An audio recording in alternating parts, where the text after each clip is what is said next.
All right, so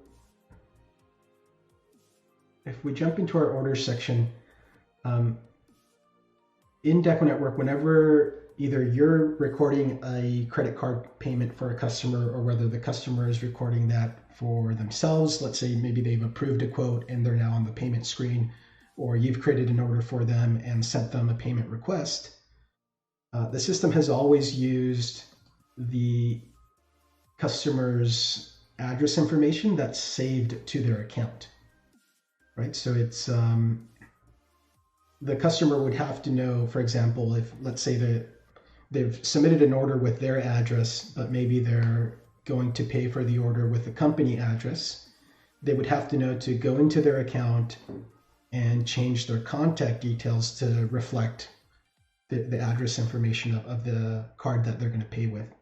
So what we've done is we've added the ability to, when making a payment, specify a different address that you want to use along with that payment. So we have that option here in Business Hub. If we go in and do add payment, you can see these are the fields we had before. The ability to specify your card details.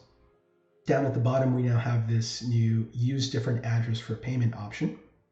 It'll automatically populate with the address from the customer's account, but you could go in and change it and update that without updating the customer's account details. So it's kind of like a one-off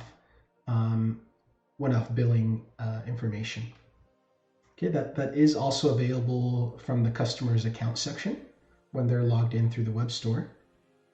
Let's take a look at that. So we'll do email order, and we'll open that up in a new window here as a customer. So here's the customer account section.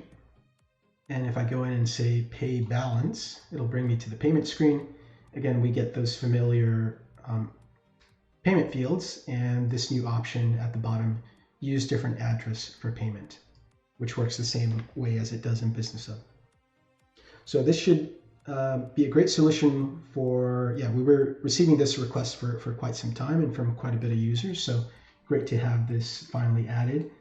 And it's going to be a great option for those business-to-business customers, which again, oftentimes they're submitting orders and it might be one contact person within the business that's submitting the order and have their own address, but the person paying for the order might be using a company card with a completely different payment address.